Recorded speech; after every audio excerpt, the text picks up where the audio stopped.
Hello, everybody, anywhere. We are pleased to welcome Professor Patrick Paul Walsh, Vice President and Director of SDG. Welcome, Professor Patrick Walsh. I'm delighted to be here. So would you like me to go ahead and give my talk? Okay. Yeah. So again, delighted to be here. I know maybe the next time we'll have to make a big effort to be there in person, but unfortunately I'm at a UNESCO conference in Dubai, but I'm still delighted to be able to talk online. So I just wanted to talk about, in one way you can talk about the Sustainable Development Goals as targets, but Guterres back in 2021 felt there was a bit of a lack of achievement on the SDGs. Now, this was before COVID and before the geopolitics that we're witnessing. But even at that stage, he felt there should be what they call turbocharge the SDGs. And I'm just going to explain how he thought about this. And he had a sequence of summits. So there was the Transforming Education Summit, which we talked about before. The Midpoint Review, Summit of the Future, which we've just had, and then we're going to have the World Social Summit. But all of these are the great enablers of Summit of the Future is more like governance, and the World Social Summit is more like a social contract, where all individuals, whether you're in a company or in a household or in a community, would sign, a corporate or a business would sign up to multilateralism and to have empathy and to work for nature and for people, not just in your own country, but everywhere.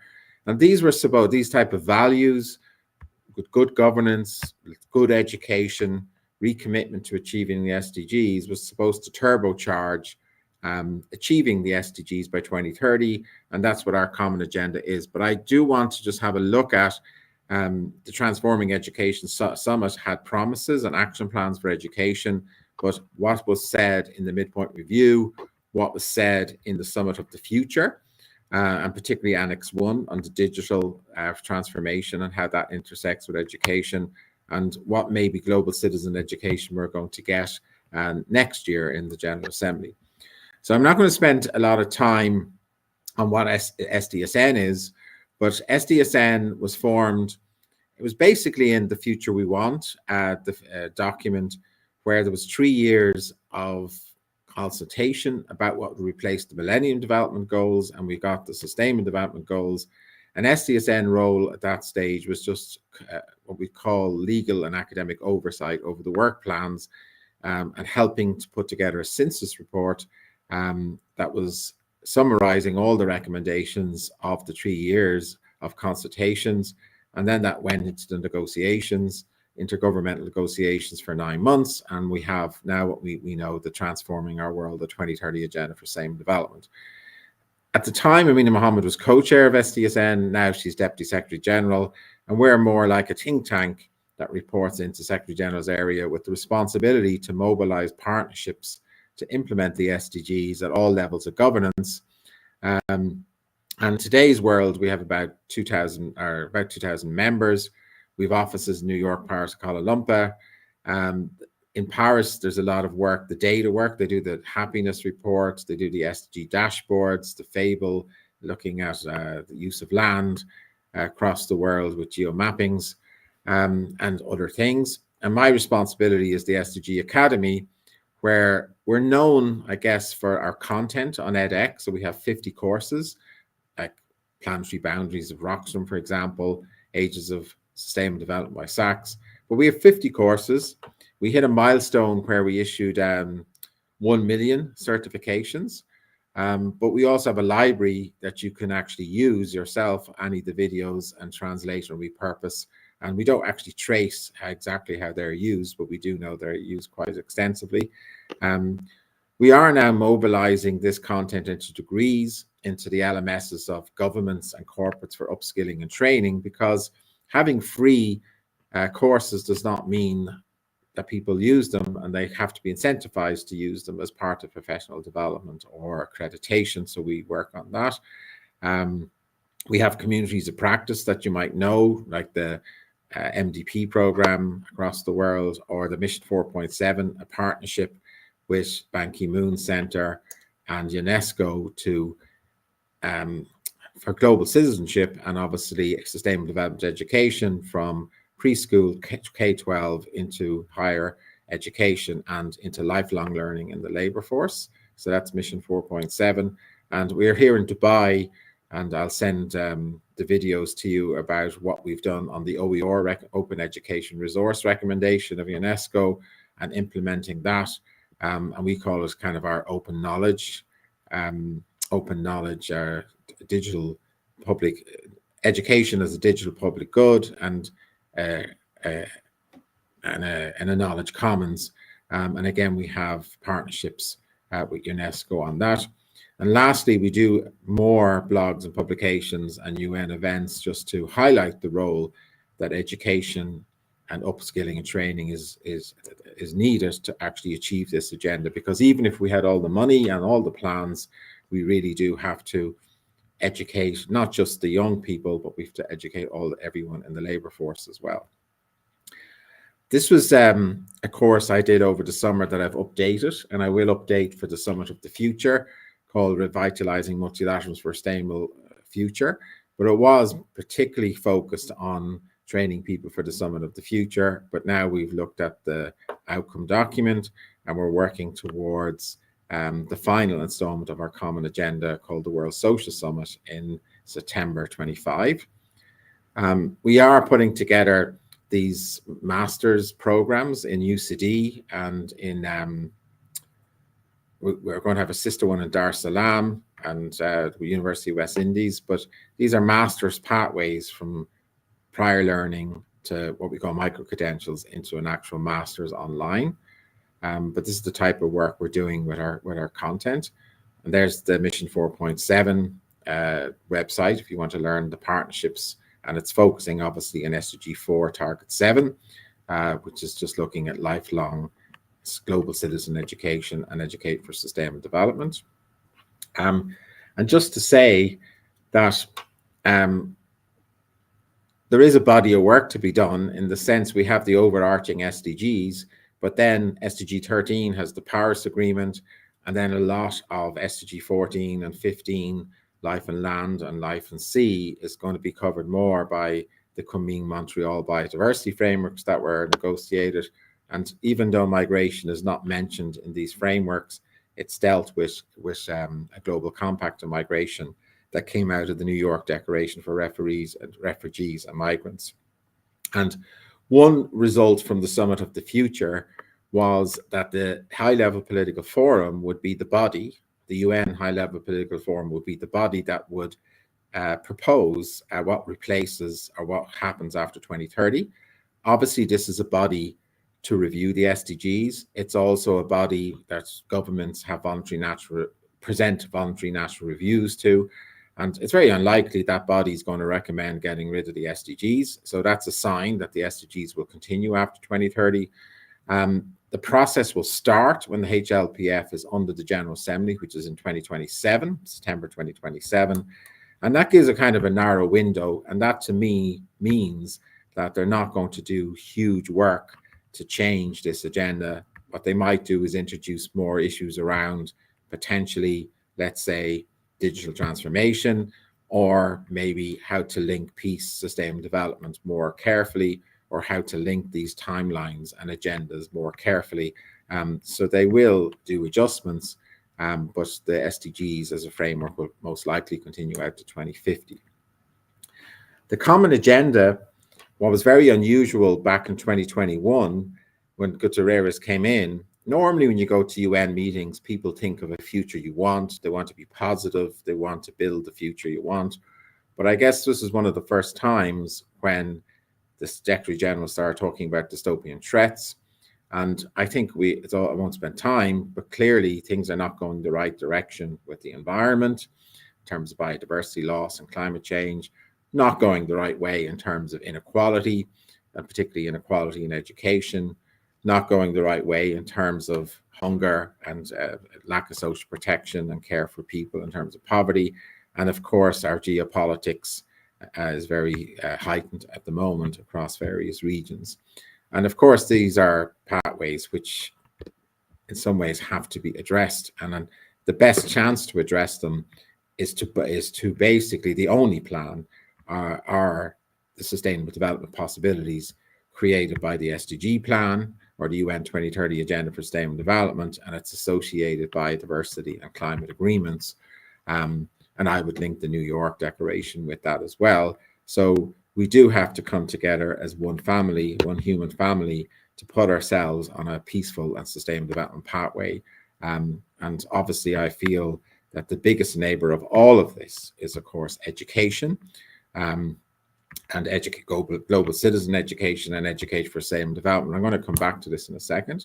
So there was the beginning of our common agenda, which was very much just about values and people, liking multilateralism, liking the idea that we have to care for planet and people, and not just in your own jurisdiction, but obviously outside your own nation state.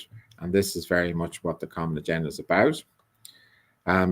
This was the plan that was put forward in 21. There was actually 12 commitments, but there was also a series of summits, and we've had two. The Transforming Education Summit and its outcomes, and now we've had the Summit of the Future as well, which we just want to have a look at. But these were the 12 commitments across these categories, which were supposed to be enabling us to turbocharge the pathway to actually achieving the SDGs, and they're good ones. So just to talk about the Summit of the Future, it had 5 chapters. Like its overall thesis, obviously, was to reaffirm our commitment to the UN Charter, to help us reinvigorate multilateralism, and obviously to come up with actions. There's actually 56 actions that were agreed to restore trust and to restore multilateralism and the UN system as an effective body to actually achieve world peace and sustainable development. The 5 chapters, chapter 1 focused on sustainable development, but focusing on the great enabler, financing for sustainable development. And within that, there's a huge call that we need to start putting money aside for education, because education is the great enabler. We all agree with that, but when it comes to the actual fiscal spend, it always falls short. And most middle to low income countries would not have the money to actually achieve universal access to education, and there should be an education fund. And people talk about this, or access to a sovereign market to actually borrow over 30 years to invest in education, or better money coming from intergovernmental banks or regional banks to actually help governments finance that long-term investment into education. But that's chapter 1. Chapter 2 is on peace and security, particularly the interplay between peace and security and sustainable development. The relationship between Security Council and the General Assembly, for example, is also discussed, and reforms are recommended. Chapter 3 is on science, technology, innovation, and in Annex 1, there's a thing called the Global Digital Compact, which is turning out to be very, very important for education. And in Dubai, just over the last few days, we have the intersection of a UNESCO Third World Congress in OER, and we also had the Knowledge Summit, and there was a lot of discussions of how technology can be the great enabler of access to education. And actually, in this Global Digital Compact, which is the first time there's recommendations for governance of technology at a global level, it actually has a very nice section on curriculum, and it might look a little bit SME or STEM, it might look a little bit STEM orientated, but definitely it's actually showing the ability that technology potentially can have in terms of giving access to education anywhere in the world. There's another annex on the Declaration to Future Generations, and then there's one on reforming governance in the UN system, but also its relationship with other intergovernmental bodies like the World Bank and IMF, but also an intersection with private bodies or banks or other sort of institutions and entities. So the one question I had when I was looking at this document, where does education fit in? And then I thought in chapter 2, you would have something about global citizen education, because what you'd like to see, obviously, in chapter 2 are words like empathy and compassion, even love. These words were not being used. Now, maybe in the World Social Summit, we'll have a better opportunity to articulate what peace education or global citizen education looks like, but it's not there.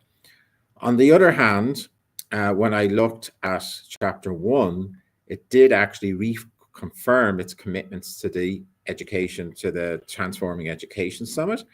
And it also reconfirmed its commitment to the midpoint review and the political declaration that was put together by Qatar and Ireland as those who actually, even during all these troubles, got 193 nations to recommit to the implementation of the SDGs and the Paris Agreement. In some ways, it actually references us to go back to the midpoint review, and in the midpoint review, you actually, in the political declaration, I think the statement on education is actually particularly strong. So it really, anyone who's interested in lifelong learning, in the continuum of education, in global citizen education and sustainable development education, starting at preschool, all the way up through K-12, all the way up into university and lifelong learning. It talks about gender equality, it talks about vocational training, training of teachers, and a recommitment to the 2022 United Nations Transforming Education Summit. So I think that's all very positive. So in some ways, the Summit of the Future document didn't talk about this, but it did in one sentence say that we recommit to the Transforming Education Summit and also to this political declaration, which incorporated a very good statement for education.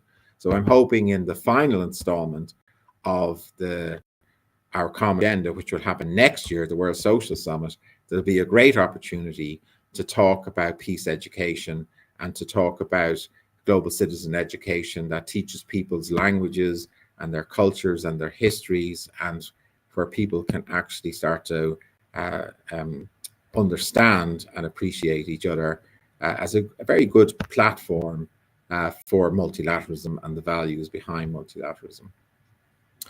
So that was a bit of a whistle tour, and I'm happy to take any sort of questions or discussions, but that was a whistle tour just to say we are part of our common agenda from 21 to 25. There has been summits, 3 summits already, and we certainly have done our best to emphasize the role of education and professional development or upskilling and reskilling. And we have made a lot of progress in that. But I guess it's still a lot of work to do in terms of getting the appropriate finance, the appropriate focus on making sure every child on this planet has its human right to access education at all levels, and particularly primary and secondary. So there's a lot of work to do.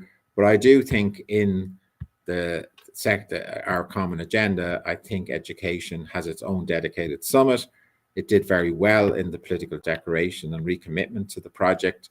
And, you know, in the Digital Global Compact, I think education did very well, but we would have liked to have seen more, maybe, global citizen peace education under maybe chapter 2.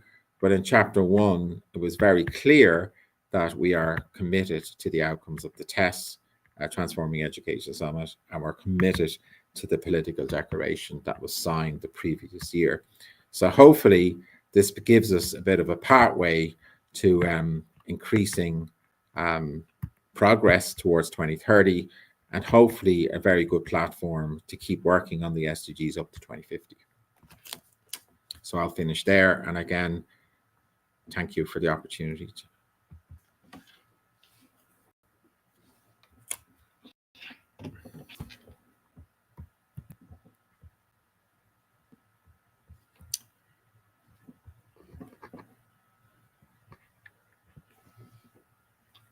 Dr. Neji, are you muted? Or?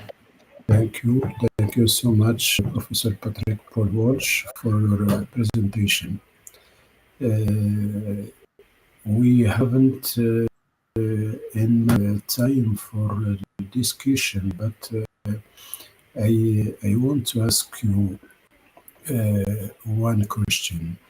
Do you think that rich countries and developed countries make enough effort to help low-income countries to reach the objectives or our common agenda?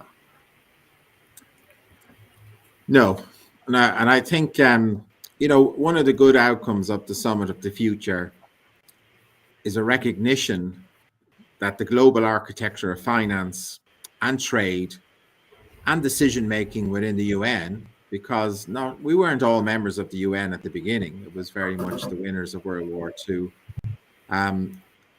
It's not fit for purpose to be able to engage in this sort of agenda where we are collectively helping each other. But at least it's pointed out that reform is necessary, and that's a good one. And also, I think at the end of the day, what's going to really drive this is finance. And there has been a big push, obviously. Like, one of the big injustices is the poorer countries not able to access the capital markets. Like, we can all borrow at low interest rates for 30-year plans. And even when COVID came along, we were able to maybe borrow to mitigate COVID and adapt to COVID. But so many countries in the world haven't that option.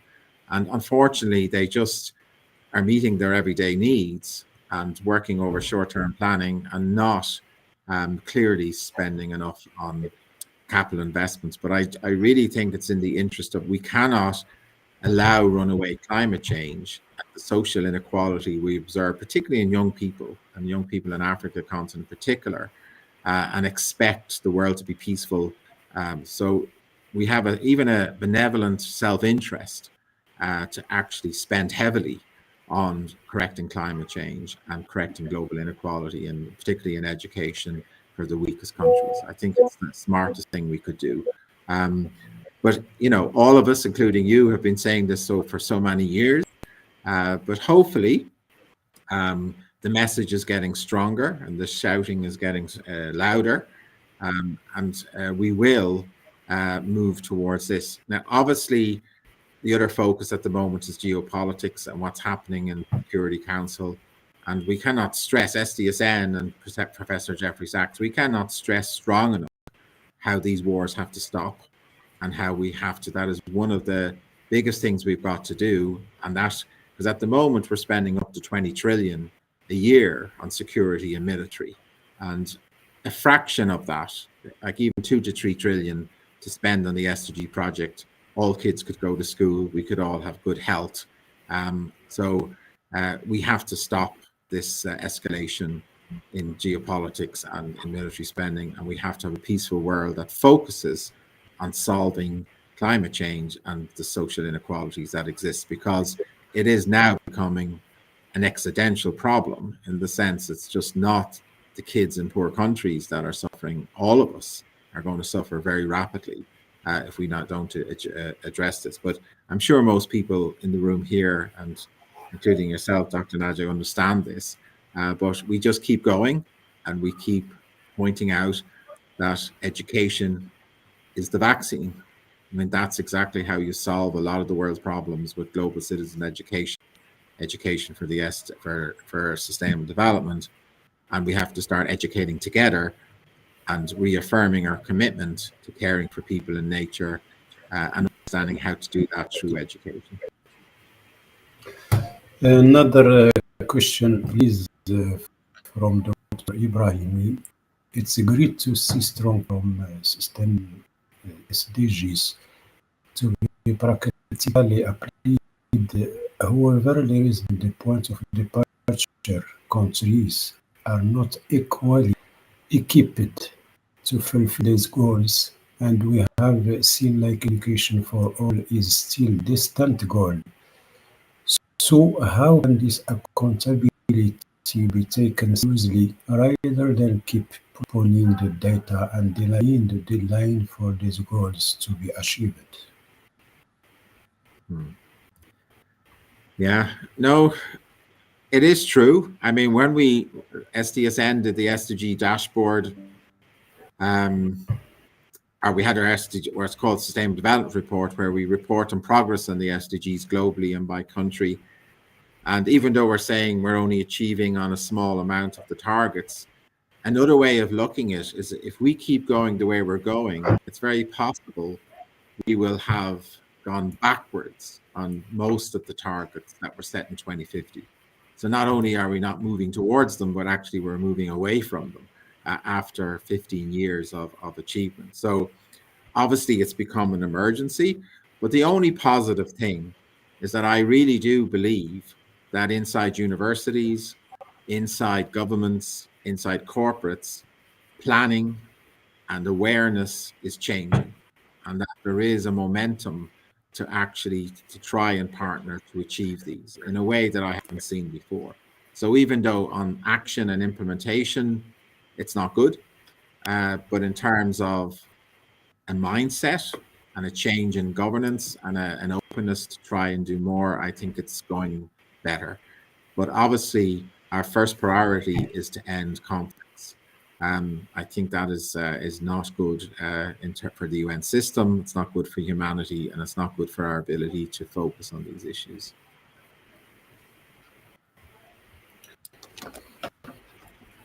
So thank you. Thank you. Thank you so much, Professor Patrick Paul Walsh. It was a very pleasure to welcome you, and your participation in this conference was very relevant.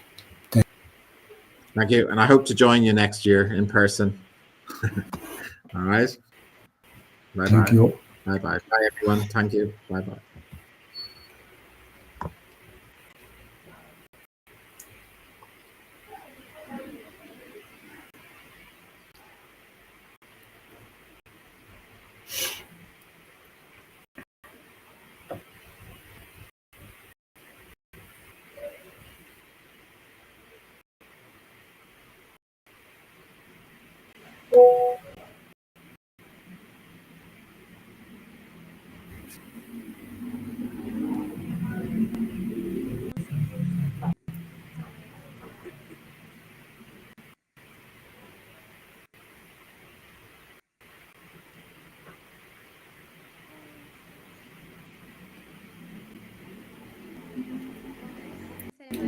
السلام عليكم.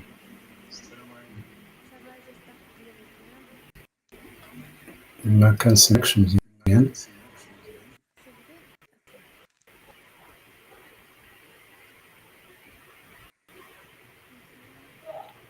أمل سلاكي.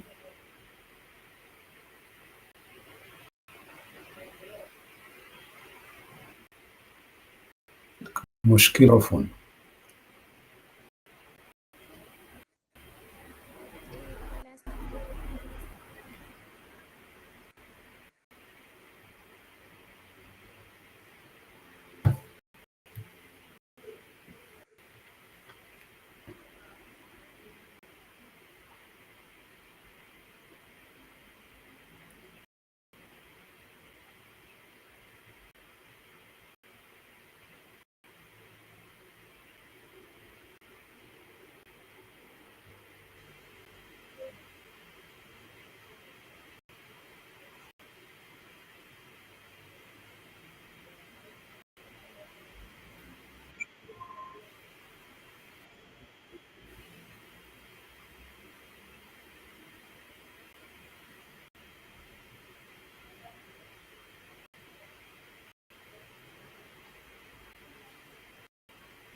ننتظر التحاق الأخ المتلخص في هذا المؤتمر لمواصلة أشغاله.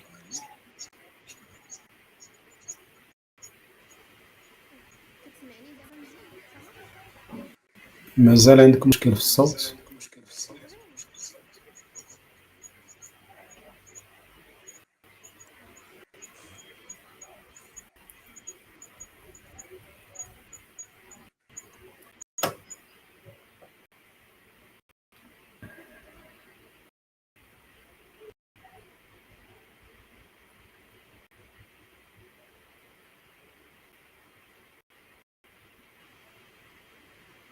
نلتقي بكم بعد قليل.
السلام عليكم.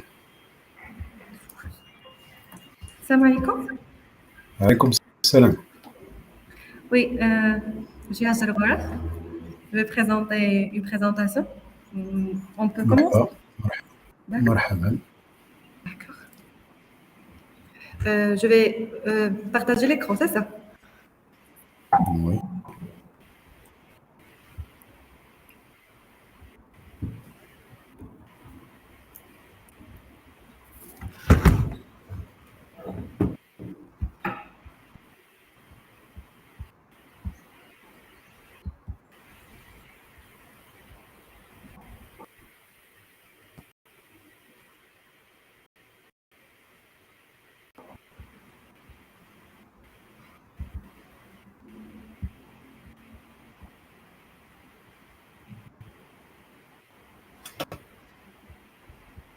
Donc, s'il vous plaît, vous arrivez à voir ma présentation?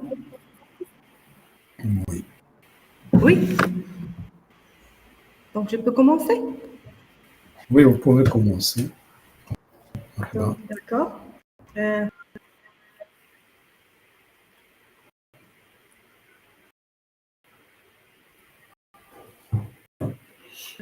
My name is Hajar.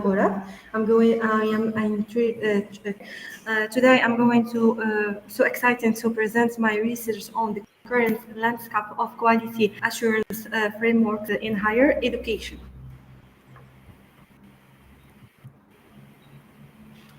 My studies focus on quality and project management within companies and educational establishments. I have identified the importance of studying quality standards and benchmarks specific to higher education, impact in practically to understand the over management of quality assurance in this sector. So today, in today's dynamic education environment, quality of standards play a crucial role in maintaining academic standards. This presentation explored current landscape of QA frameworks in higher education, highlighting their importance and effectiveness in ensuring institutional accountability and continuous improvement. So first of all, we can say that quality assurance is important for ensuring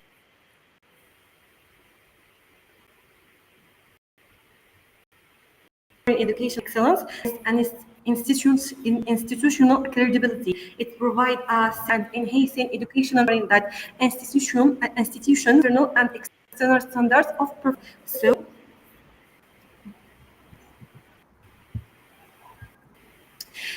So I'm going to present also the QA frameworks overview. In this presentation, we'll take a comparative look at the various quality assurance frameworks and standards in higher education in order to highlight their common features and specificities. So we're going to see the key Morocco ACQA African guidelines, the European standards and guidelines, and the ISO 2001 to the ISO 2001 standards. So start with the Moroccan. Donc, in the first, Moroccan standards for evaluation, the quality assurance in higher education, and key guidelines is defined the scope of the evaluation areas and file, the expectation reference of the evaluating process, and the criteria to be used to assess the institution's level of response. The institutional frameworks is organized around 5 main areas: governance and the management of support function, training, scientific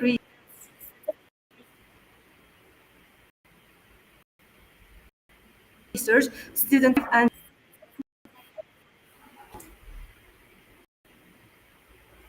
and the last one is the QA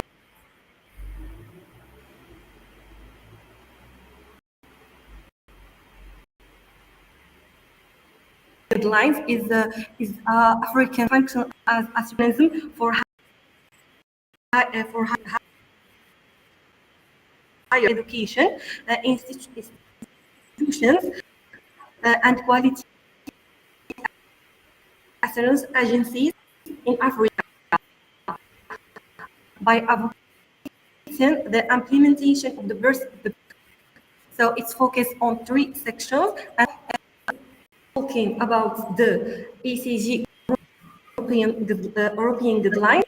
We can see that it provides the improvement quality assurance process holders within higher education system response. One ECG is the is to foster a share of quality assurance in learning and teaching, training national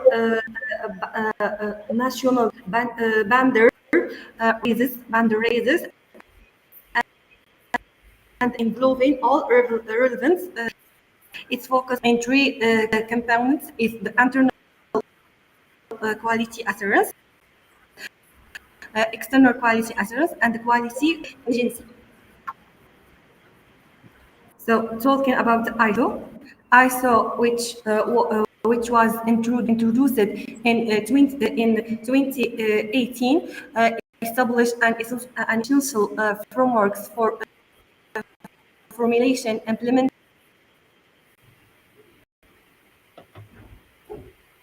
maintaining, and improving education management, developed to help universities and higher education institutions quality of their service while taking into expectation of their stakeholders. It's focused in a lot of clients. We can present some of them.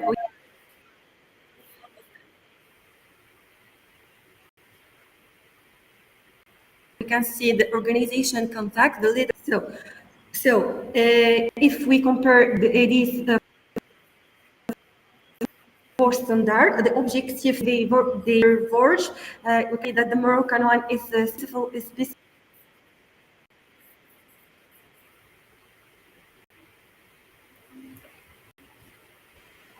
specifically designed for European harmonization. The ACG is focused on development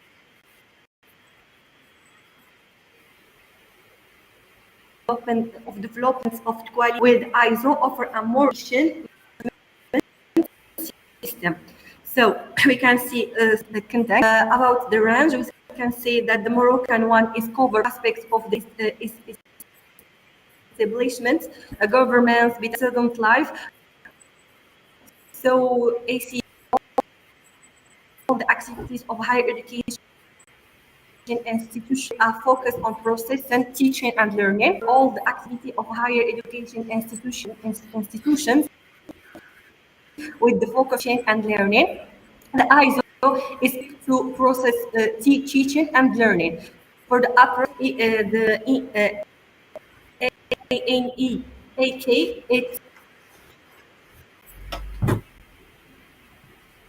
it's focused in external assessment accreditation, emphasis on the importance of self-evaluation as a means of continuous improvement. External evaluation can be completely complement.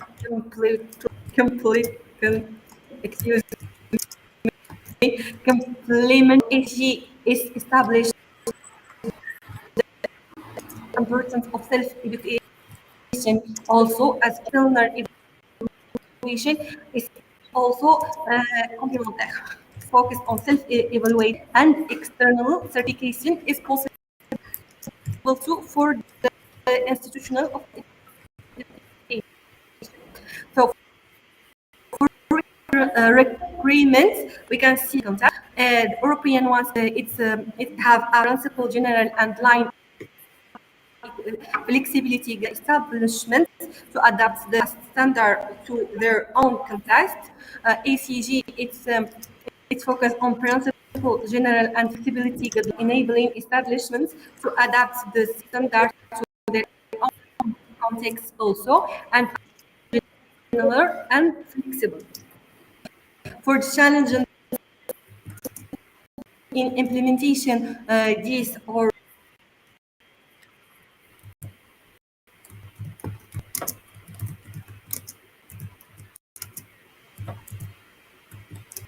standards, we can see that we have a type of quality assurance frameworks in higher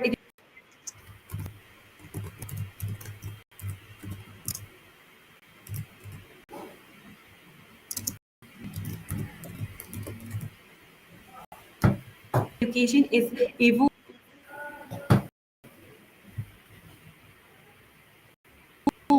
by embracing best practices and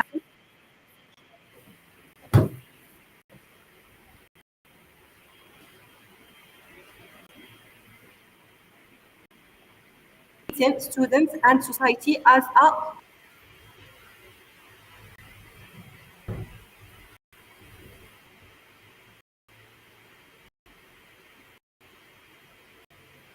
Thank you so much for presentation. Just a question for you. The student is the main actor in the higher education institutions. Do you think that he has to have principal role in the quality assurance in Morocco?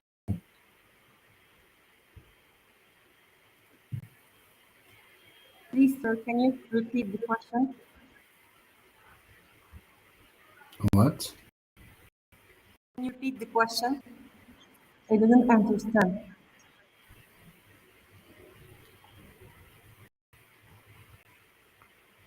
نقولها لك بالعربية.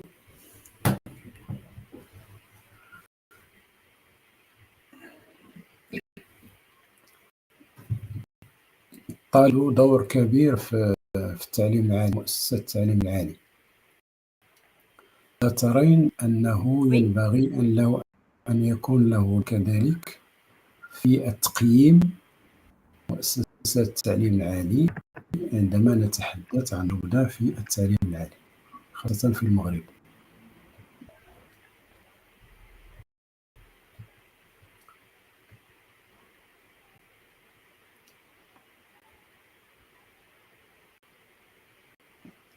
كاين مشكل وقيلا مشكل في التواصل مع. Vous parlez de l'évaluation. On peut. Oui. Oui, allez-y, allez-y. Donc, je pense, oui, bien sûr, il joue son rôle. Déjà, le référentiel est basé sur les critères. C'est pour assurer ou bien développer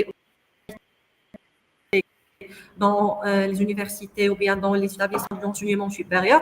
Donc, bien sûr, il peut voir le degré de l'application de l'assurance qualité à la base des résultats des évaluations faites par ce organisme, bien sûr, à la base de référentiels. Merci beaucoup et bonne chance. Bon continuons dans votre travaux de recherche. Merci. Merci à vous.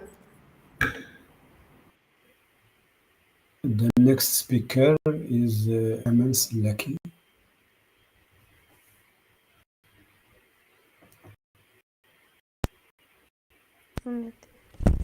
Alors bonjour.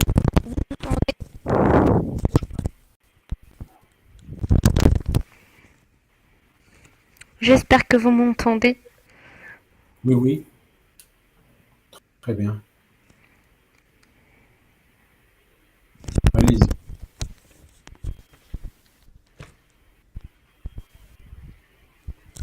Est-ce que vous avez une présentation partagée?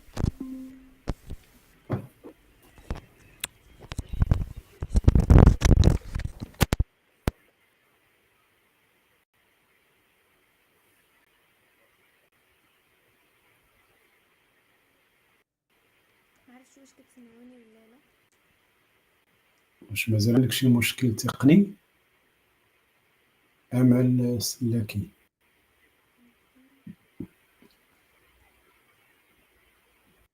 إلا كان عندك مشكل نمروا للمتابعات الموالية. الله باروس موجودة؟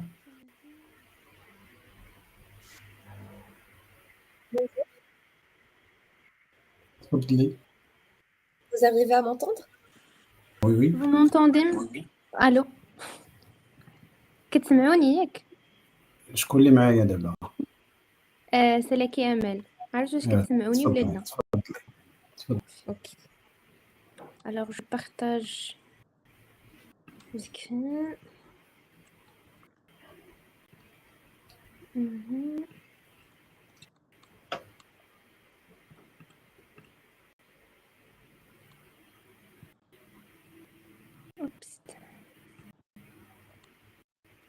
كتشوفوا la présentation, n'est-ce pas?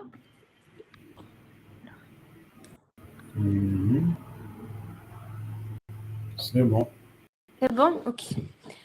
Alors, good morning, everyone. I hope everyone is good, doing fine. So my presentation for today is intelligence or artificial in education, revolutionizing learning throughout personalization, and innovation.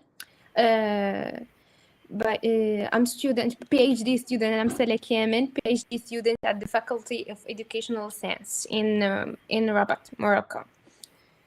So my presentation today is just I give to imagine a classroom where each student has unique learning path tailored to their needs and the path and potential, one where technology empowers educators to focus on what they do the best, inspiring and guiding. So this is not a distant dream, it's reality we are building today. So thanks to artificial intelligence in education.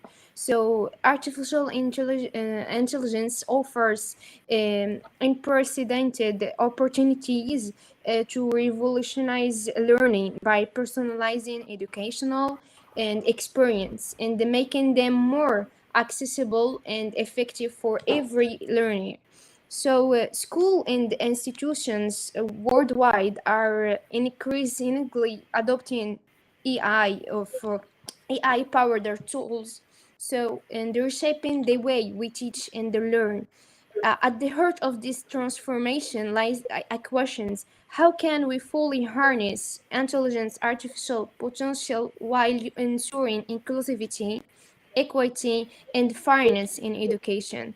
So in this presentation, we will explore how artificial intelligence supports personalized learning by adapting educational paths to individual students' needs and the skills. And we also will delve the challenges of implementing artificial intelligence in education, examine the innovative tools driving this change, and highlight the benefit for both students and also educators. So we will consider the impact of artificial intelligence in the Moroccan educational context, where it's called unlock opportunities to enhance learning, access, and equity. So by addressing these key themes, I aim to shed light on how artificial intelligence can not only transform education globally, but also shape a more inclusive and innovative future for learning everywhere. So let's begin the journey into the exciting possibility of artificial in education. So to understand where artificial intelligence is hiding in education, we need to look at where it all began. So the evolution of artificial in education in the 1960s, system like Plato, so pioneered the concept of computer-assisted instruction and allowing of the first digital delivery of educational content. Since then, the journey has been transformative. Traditional teaching methods often followed an one-size-fits-all model, which failed to address the unique needs of learners.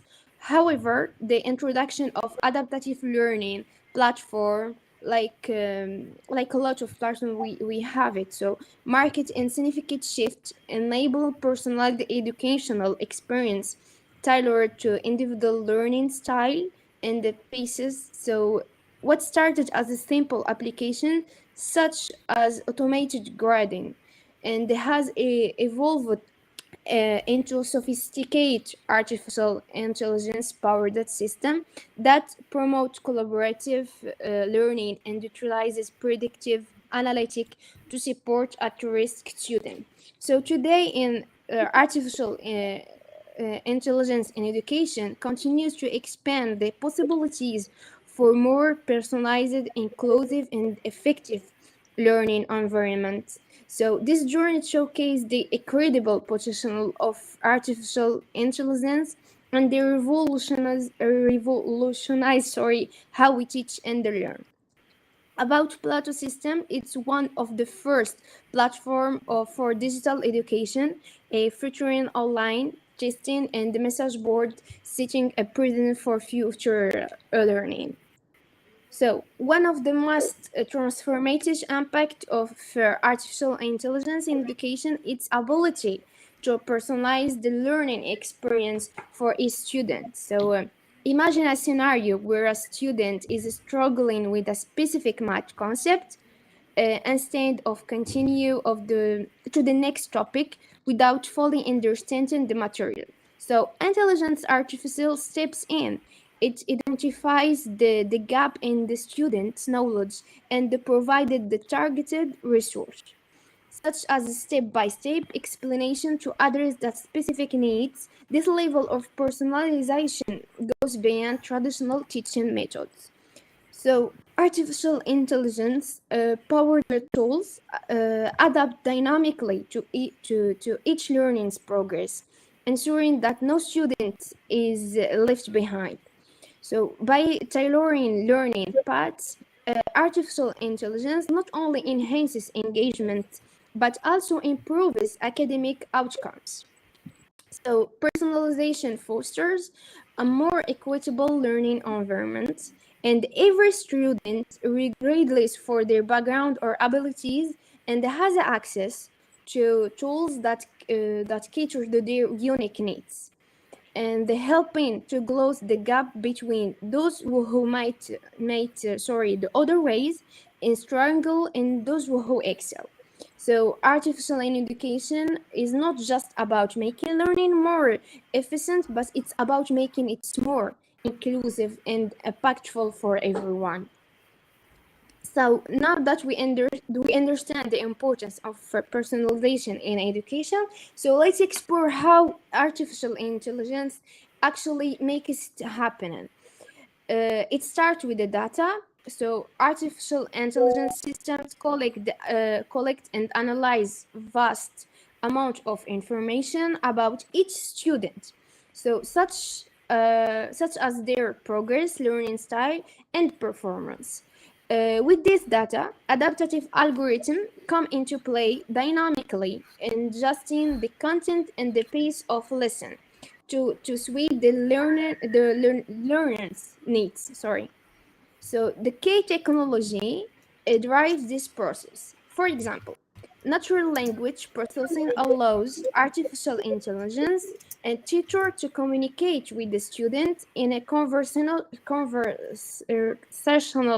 manner, while machine learning and models predict what resource a student might need to succeed. So predictive and analytic goes a step further and identifies students who might be at risk of falling behind and suggesting timely interventions. So the result is a learning experience that is not only tailored to individual needs, but also continuously evolving and improving. This is the true power of artificial intelligence in enabling personalization in education. So we have seen how provided intelligence provided the actionable insight to personalize and enhance individual learning experience, but its impact doesn't stop there. So artificial intelligence is also driving innovation that transform how educator and student collaborate, creating entirely new practices in the classroom. So the AI is revolutionizing educational practices by introducing innovative tools that redefine the way we teach and learn. At its core, artificial intelligence technologies can gather, analyze, and respond to individual student data in real time. So enabling the creation of customized learning pathway that they cater to each learner unique needs and preferences. preferences. And one remarkable example is the use of intelligent chatbot. So these tools are becoming increasingly common in educational environments, offering personalized assistance, instant feedback, and the guidance. By transforming how students engage with their learning materials, chatbot is create more interactive and responsive educational experience. So the AI-driven tools also compile and evaluate student performance data from multiple sources, and also generating detailed learning profile. So this profile help tailor the delivery of content, the feedback, and the learning parameter to meet each student's goals. So beyond individual benefits of artificial intelligence, foster and created collaboration between educator and the learners. So tools like dialogue-based tutoring system and intelligent tutoring system leverage extensive the data sets of instructional practices to provide the real time and the feedback and analytics. So this is not only helps students learn more effectively, but also empowers teachers to refine their strategies and improving the support they provide to their students.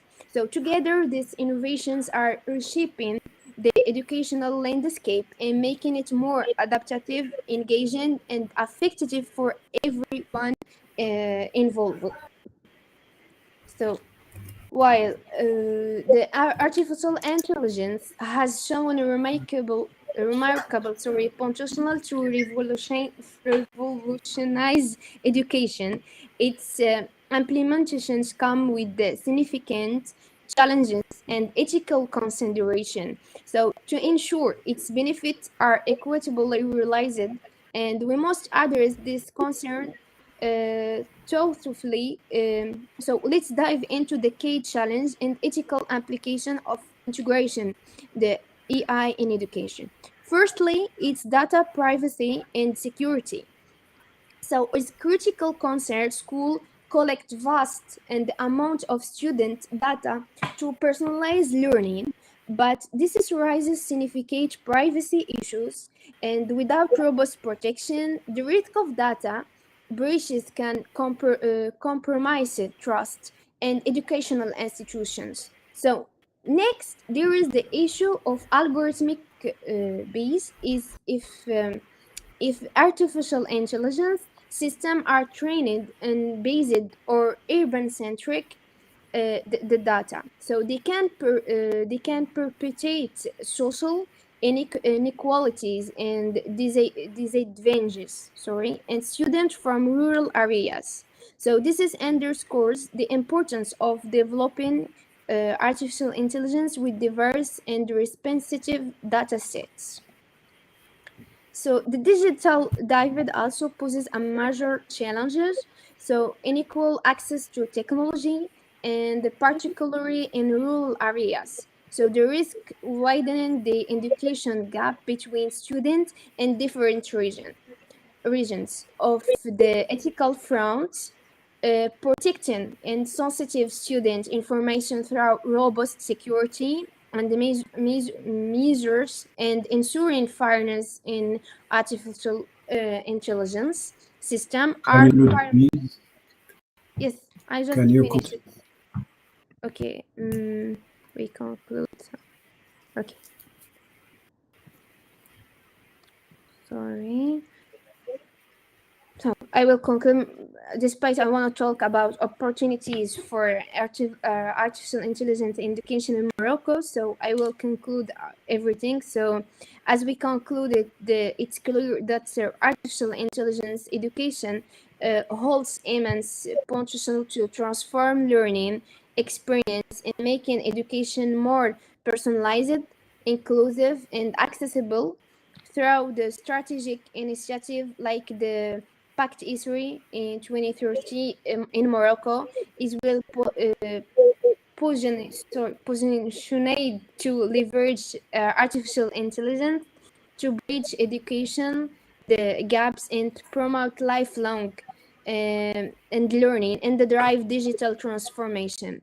However, the success of artificial intelligence in education will depend on collaboration and ethical consideration and ensuring a balance between technology and the human.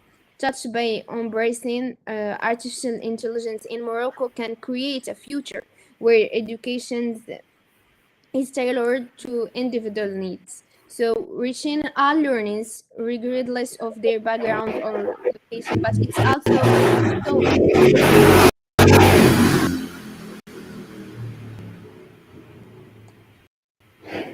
So the journey ahead is an exciting one, and with careful planning and collaboration, our artificial intelligence can truly revolutionize the education landscape in the Morocco, enhancing both academic achievement and the personal growth for all students.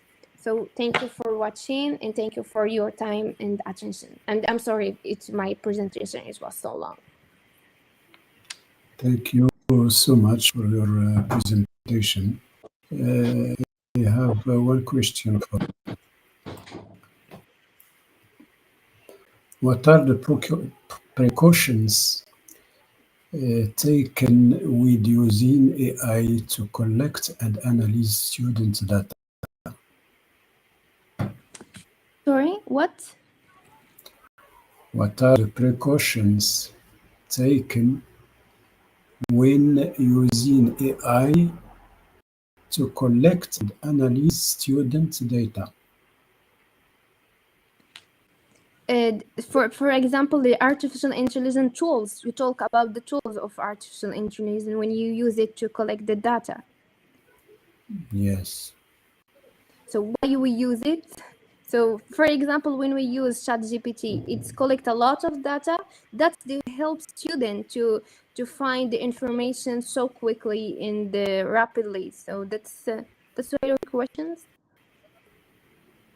And also help educator to evaluate to be more creative, in my opinion, for artificial intelligence tools.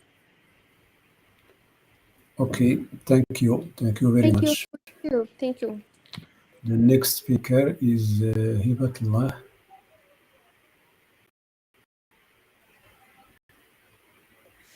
Can you hear me? Yes. Okay.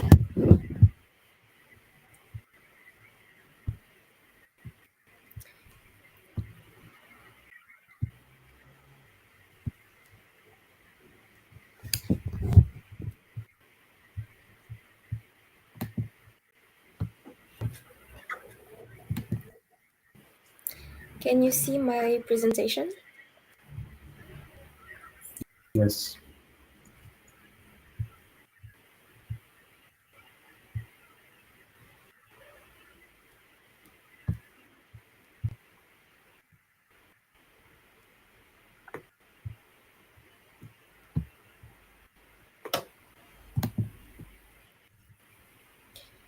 And now?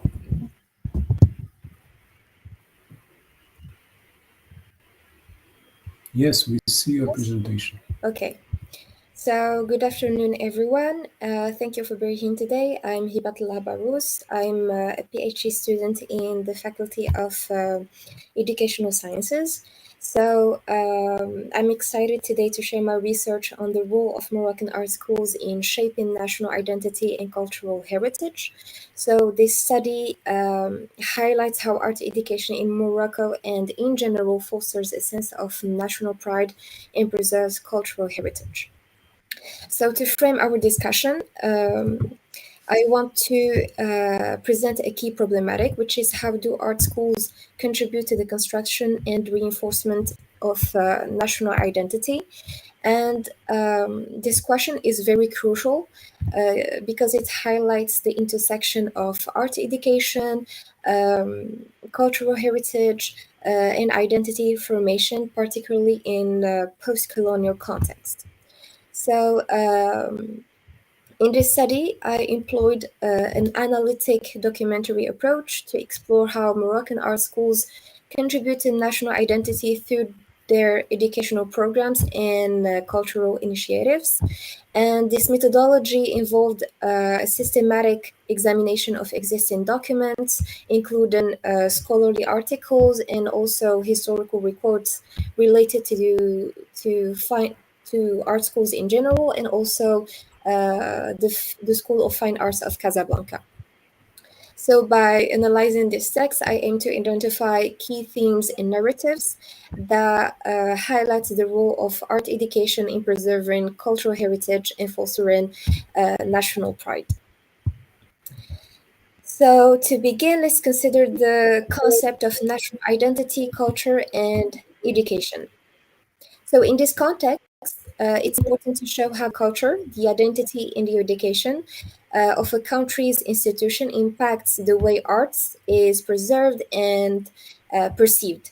Of course, there's different definitions, but I choose the next ones. So first of all, when it comes to culture, culture encompasses the shared values, beliefs, costumes, practices, arts, and social behavior for a particular group of people passed down through generations. And it kind of shapes our understanding of the world, influencing our perspectives, interactions, and ways of life. When it comes to identity, identity refers to our sense of self, encompassing individual and collective aspects. So it shaped of course, it's shaped by factors like upbringing, social experiences, cultural background, and personal values. And it's important to say that our identity is influenced and influences our beliefs, our behaviors, and how we navigate the world. And when it comes to national identity, we refer to the sense of belonging and allegiance to a nation, which is often expressed through shared cultural elements such as language, traditions, and in our case, artistic expressions. So, therefore, the interplay between art, education, and national identity is complex and multifaceted phenomenon that deserves careful, of course, examination. And finally, there's education, which is the process of acquiring knowledge, skills, values, and belief through various methods like formal instruction, training, and life experiences. And of course, education plays a central role in shaping and transmitting cultural values and norms, including, of course, artistic traditions. And here it's important to say that art education in particular can serve as a powerful tool to cultivate our sense of cultural pride and national identity. When it comes to theoretical framework, to frame this discussion, I drew on two key theoretical perspectives. So the first one is Pierre Bourdieu's The Field of Cultural Production, that suggests that engagement with cultural practices enhances both individual and collective identity. There's also Stewart Hall theories of cultural identity that emphasizes that identity is not static, that evolves through historical context and cultural exchanges, which is something really relevant to Morocco, where diverse influences coexist, shaped, of course, by Amazigh, African, Arab, European, and Mediterranean influences that significantly impacted the artistic learning and expression. So when it comes to the importance of art education, it's important to say that art schools play a pivotal role in this dynamic, serving not only as educational institutions, but also as cultural hubs. They are instrumental in instilling a profound appreciation of traditional art forms, while encouraging, of course, contemporary innovation, especially in the 20th century. For instance, when it comes to the School of Fine Arts of Casablanca, founded in 1919, it played such a crucial role in shaping the trajectory of the contemporary art in Morocco. So art education in general shape the national identity by teaching students about the cultural heritage. For example, students engage with traditional art forms like calligraphy, ceramics, textiles, and architecture. So the programs usually focus not only on the technique, but also on the historical significance, symbolism behind these practices. And of course, there's this dual focus that fosters a sense of belonging and continuity, connecting students with their cultural roots and cultivating national pride in a very increasingly globalized world. So, when it comes to the role of the School of Fine Arts of Casablanca, um, I will discuss the role of this school in from 1962 to 1974, because the school was under the leadership of Farid Belkahia, an artist. And this institution pioneered a novel pedagogical approach by integrating traditional Moroccan art with, of course, contemporary practices, fostering an environment of creative exploration. And also, students studied the symbolic language of Moroccan crafts and incorporated, them in their own artistic expression, which allowed the students to critically engage with their cultural heritage while also developing their individual artistic voices, as Delacreuse mentioned. Of course, the enrollment data from the School of Fine Arts of Casablanca demonstrates the growing popularity of this model as students, of course, of this period seek to reconnect with their roots through art. So the Casablanca group, which was composed by artists like Farid Belkahia, Mohamed Chouba, Mohamed Ben Lehi, and also historian Tony Marini and anthropologist Bert Flint, proposed a project of artistic and social reforms supported by multidisciplinary teaching program based on complementary of theoretical instruction and, of course, formal experimentation. So the program places and emphasizes on the study and reappropriation of popular and traditional artistic heritage, as well as the rehabilitation of the figure of the artist craftsman, which was strongly seen in the Bauhaus movement, who was also founded in 1990.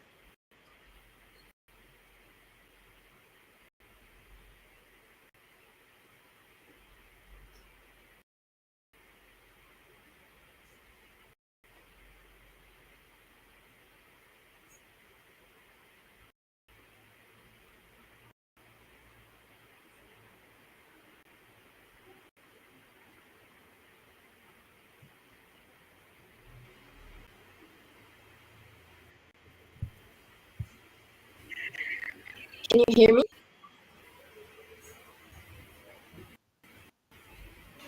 You was disconnected. Yes. Can you hear me now? Yeah. Okay, perfect. Can So, continue. okay. So I was saying that the curriculum integrates elements of craftsmanship, utilizes local materials such as leather and wood, and incorporates the geometric motifs that echo Islamic and Amazigh art. So the school's new approach is to associate any artistic modernity with a particular local national item. So, for example, the artist Malihi used to hang photographs of traditional crafts, rugs, costumes in the school exhibition spaces as a way to reconnect and connect with the past in the present. Also, in his workshops, he used to hang Amazigh carpets on the walls and have students trace and enlarge in black and white the lines that structure certain objects. Also, when it comes to the artist Mohamed Chouba, in his decoration workshop, he used to focuses on Arabic calligraphy uh, in a way to experiment with the geometric shapes and to study the architectural forms. Of course, this impact of this art education model extended beyond the classroom with exhibition. So while of course there are notable challenges, there are also significant opportunities for growth nowadays. For example, I gave two examples of one which is the outdoor exhibition known as Présence Plastique, held first in Marrakech Main Square, the Jam Al Fna, in 1969. 69, and it was a way to make art an everyday part of Moroccan life, and it led to the International Cultural Museum of Asila, which is an arts festival held across civic spaces in Asila. And today, there are also many exhibitions, and I gave one of the Fondation CDG, Bidaya exhibition in artistic residency, which encourage through innovative art installations to blend encourage students, graduate students from the School of Fine Arts of Casablanca and the National Institute of Fine Arts of Tétouan to blend between tradition and modernity, and of course to reveal their interpretation of Moroccan's rich cultural heritage. So as we can see, these kind of initiatives aim to engage students with the cultural heritage and of course contemporary issues, which is a way to promote national pride. So the results are the following. So art schools facilitate discussion that challenge students to consider multiple perspectives on identity and heritage. It also encourage students by, for example, creating events like exhibition to showcase and promote dialogue between different cultural expressions. Also, make sure to enhance the traditional art forms and the impact on students' perspectives on the role of the cultural exchange within our schools, of course, interlinked elements that collectively contribute to the shaping of national identity. And additionally to that, the schools emphasizes a community engagement and, of course, public art projects that further strengthen the ties between art, identity, and social responsibility. So in conclusion, beyond individual artistic expressions, Moroccan art schools and art schools in general serve as vital spaces for cultural exchange and dialogue. And the diverse students' body fosters an environment where various cultural backgrounds converge. And these collaborative projects and workshops that we see in art schools encourage the sharing of unique artistic practices and also narratives. So these initiatives not only enhance the educational experience, but also reinforce the notion that the Moroccan identity is dynamic and is evolving. So, of course, this is a topic that requires further investigation and discussion. And I want to say thank you so much for your attention, and I look forward to your question and a vibrant discussion about the impact of art education in art schools and in the Moroccan art school. Thank you. Thank you so much for your presentation. One question, please. How to balance openness to other cultures and the preservation of national culture? How to balance Openness to other cultures openness to other cultures and the preservation of national culture.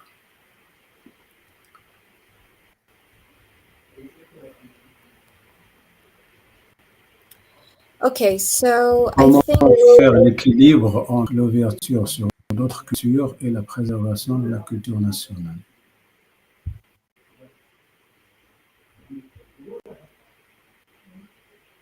okay. كيف So يمكن I think إحداث to balance توازن openness بين الثقافات الأخرى yes. والحفاظ على الثقافة الوطنية. Okay, so to balance openness to other cultures with, of course, preserving our national culture requires a thoughtful approach.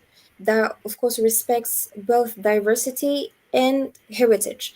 And I think in the Moroccan art schools, they made sure to balance between openness and national heritage by cultural fusion. So they made sure to blend between the artistic, like the traditional artistic techniques, with the modern and international influences. It was also cultivated by emphasizing courses, on the Moroccan history, also in the history of art in general in other countries. It was also made by encouraging dialogue, so the openness to other cultures is fostered by collaboration and exchange, and also promoting contemporary art with local identity. So the students are encouraged to use techniques from other countries, from other international, for example, the European practices in their art, by also complementing them with local identity by using, for example, tools from the craft of Morocco. Thank you. Thank you so much. Thank you. Next and last speaker is Nihal LAMDAGHRI. Hi, can you hear me? كنسمعك. مرحبا.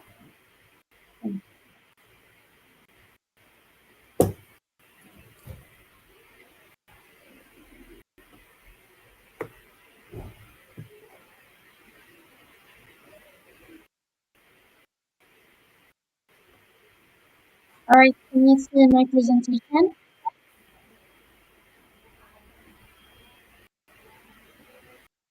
Okay. Okay, so good afternoon, everyone. I'm Nihal LAMDAGHRI. I am a PhD student at the Faculty of Educational Sciences. I am also an adjunct professor there. So today I will be sharing my research on the obstacles facing Moroccan intergovernmental cooperation in higher education. So this topic is crucial for understanding how we can enhance education quality and accessibility in Morocco. So to begin, let's highlight the importance of higher education. It serves as a foundation for social mobility, economic growth, and the development of informed citizens.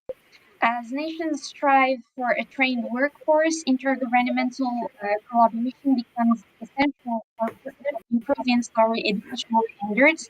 And in Morocco, recent initiatives have aimed to foster this cooperation, yet significant barriers remain, and that's what we are going to talk about today. So this research will first explore the existing literature on intergovernmental cooperation, examining what current studies reveal about this topic. Next, I will outline the methodology employed in my analysis to gather relevant data. Following this, I will discuss the findings from previous studies, specifically focused on Morocco and how they inform our understanding of intergovernmental cooperation in higher education. I will also assess the influence of international agreements on Morocco's educational landscape, highlighting the country's involvement in these frameworks. Additionally, I will identify the challenges that hinder effective cooperation in this context. And finally, I will conclude with the implications for policymakers, emphasizing the need for strategic actions in order to enhance collaboration and improve the higher education system in Morocco. So higher education is vital and essential for developing a skilled workforce in a global economy. Intergovernmental collaboration enhances educational accessibility and quality, facilitating policy alignment, resource sharing, and standard harmonization. The Global Convention on Higher Education, adopted by the UNESCO in 2019, aims to increase access and quality while fostering international cooperation among institutions. Morocco has shown its commitment through recent initiatives led by the Ministry of Higher Education, Scientific Research and Innovation, including establishing coordinating bodies and signing agreements to align its educational system with global standards. However, significant barriers remain, such as a lack of a clear framework, institutional rivalries, and resource constraints, which this research aims to identify and address. So, this research employs a theoretical approach, focusing on a review of existing literature and policy documents. Key methods include analyzing scholarly publications and identifying significant barriers to effective intergovernmental collaboration. And this comprehensive review captures diverse perspectives and aims to synthesize the knowledge gathered. So, in examining previous studies on Morocco, the theoretical framework emphasizes the importance of intergovernmental cooperation in higher education, and research indicates that effective collaboration among governments is essential in order to promote innovation and enhance the quality of education. This globalization allows institutions to expand their academic reach, share best practices, and connect with international networks, which is particularly crucial for developing countries facing complex educational challenges. A significant aspect of this collaboration is policy coordination, which ensures consistency across jurisdictions by aligning educational policies and practices. And these alignments can lead to improved curriculum development, quality assurance, and regulatory frameworks that encourage cooperation. Additionally, resource sharing encompassing financial, human, and infrastructure resources plays a critical role in addressing shared challenges and fostering a sense of community among educational stakeholders. So, the literature on intergovernmental cooperation in higher education in Morocco highlights both advancements and ongoing challenges. Studies demonstrate Morocco's commitment to improving its higher education framework through national and international collaboration, particularly via national or via bilateral agreements that foster capacity building and knowledge transfer. However, significant obstacles hinder effective collaboration, such as bureaucratic silos and institutional rivalries, which often prevent the sharing of resources and stifle innovation. Additionally, a shortage of financial and human resources complicates meaningful engagement in collaborative efforts. And these findings underscore the necessity for a comprehensive strategy to overcome the barriers to intergovernmental cooperation, emphasizing that while Morocco has made proactive strides, addressing these challenges is crucial for facilitating productive collaboration in higher education. So, Morocco's involvement in international agreements, such as the African Union's Agenda 2063 and the Bologna process, plays a crucial role in shaping its higher education landscape. These agreements demonstrate Morocco's strategic commitment to both regional and international integration while aiming to improve educational quality. The Bologna process, initiated in 1999, seeks to establish a European higher education area that promotes academic cooperation and standardized credentials among member countries. By aligning its educational standards with European norms, Morocco aims to boost the global recognition of its degrees and foster a comprehensive higher education environment. And similarly, Agenda 2063 serves as a framework for Africa's socioeconomic development, highlighting education's critical and crucial role in sustainable growth and advocating for increased funding for higher education and research through its engagement With these international frameworks, Morocco positions itself as an active participant in advancing educational excellence across the continent.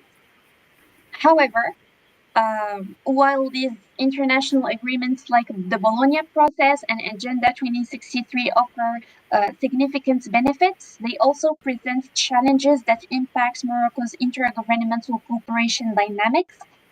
These agreements facilitate knowledge sharing and collaborative initiatives, which can enhance educational practices and improve the international recognition of Moroccan credentials.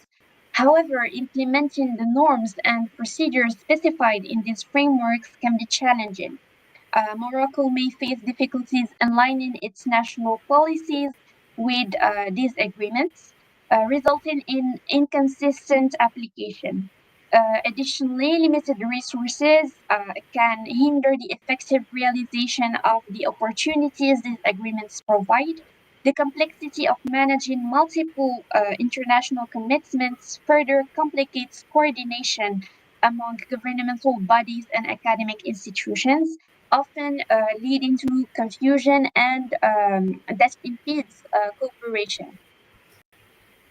Ultimately, international commitments can serve as a framework for collaboration, encouraging stakeholders to pursue shared educational objectives. However, these challenges may exacerbate existing barriers to collaboration as the pressure to meet international standards can reveal discrepancies between local practices and global expectations. So this situation requires careful coordination across various levels of government, which can strain resources and complicate decision-making processes. Despite these hurdles, Morocco has the opportunity to leverage these agreements to enhance intergovernmental collaboration and create a more integrated higher education system. This is evident in its signing of 257 bilateral agreements with 103 countries from 1960 to 2023, highlighting Morocco's commitment to fostering international partnerships. So, this figure right here shows the number of conventions that were signed in each continent, as well as the number of partner countries with whom Morocco has signed conventions and made partnerships with. So the challenges to intergovernmental cooperation in Morocco's higher education system can be categorized into internal and external factors. Internally, universities face pressure to rapidly improve services in a competitive global environment, which can hinder collaboration, and additionally, regulatory differences complicate alignment with international agreements, while shifts in funding and investment lead to economic uncertainties that restrict resources for collaborative projects. Cultural disparities also in educational values and methods may also result in miscommunication and conflict, further complicating partnerships. Externally, bureaucratic inertia and resistance to change can impede collaborative efforts, and ambiguity in roles often leads to misunderstandings and power struggles. Moreover, a lack of financial and human resources limits participation in collaborative initiatives, and differing institutional priorities can obstruct the development of a cohesive cooperation strategy. Together, these challenges create significant barriers to effective intergovernmental cooperation in higher education. So, in order to conclude this work, intergovernmental cooperation is essential for the development of Morocco's higher education system. To enhance collaboration and achieve educational excellence, policymakers must address the barriers that have been identified. This involves promoting a culture of collaboration among governmental entities and educational institutions, as well as creating forums for communication in order to reduce this institutional rivalry. Establishing official networks that unite representatives from various agencies will foster trust, improve communication, and also align goals for higher education. Clear frameworks for decision-making are also critical to clarify roles and responsibilities, reducing confusion and power imbalances in multi-stakeholder environments. Additionally, innovative funding methods should be explored in order to address resource challenges alongside cultivating partnerships with private and international organizations for financial and technical support. Training and capacity building programs for higher education administrators can help bridge cultural gaps and align institutional objectives with national priorities. And finally, actively engaging with international frameworks will not only improve educational standards but also facilitate intergovernmental cooperation. So, a comprehensive strategy that prioritizes cooperation, transparency, and creativity in policymaking is essential and crucial for fostering a responsive and integrated higher educational system in Morocco. So I will leave you with a little bibliography from my work, and I will also leave you with my email, my archive, and my LinkedIn if you want to reach out. Thank you very much. Thank you so much for your presentation. One question, please. Yes. More than 200 collaboration agreements signed by Morocco. What is the rate of implementation and the impact on the quality of higher education? These agreements that were signed were mainly signed in order to develop research, scientific research, and also try to promote international mobility, ingoing, and incoming and outgoing. So that's the way that it helped in improving the quality of higher education. Thank you. Thank you so much. Thank you, Hajar, GHOURAF. Thank you, Nihal, LAMDAGHRI. Thank you, HibatAllah, BARROUS, and best wishes. Please, I just wanted to say something. What? So my presentation slides did not display as I intended during my session. Can I kindly just represent briefly, like allowing me to properly show the slides while I walk through the key points very fast? Okay, Is no it possible? problem. Okay, No thank you problem. so much.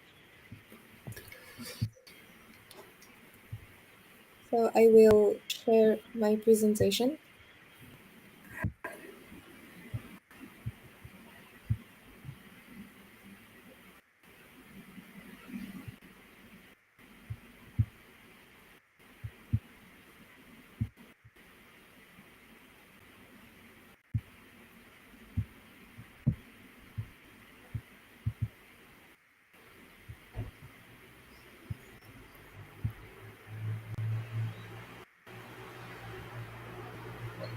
Can you see it? Yes.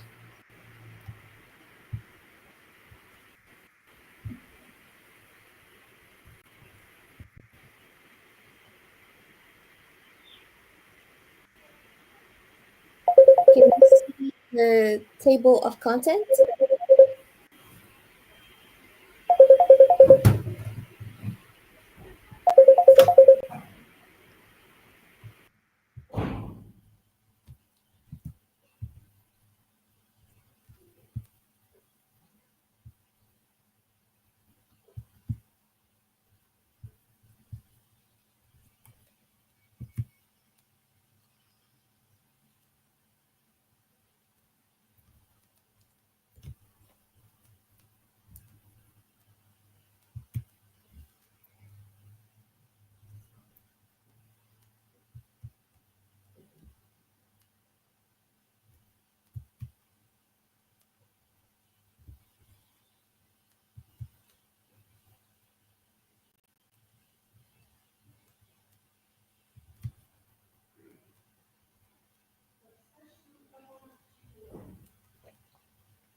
And here's my references that I didn't show earlier.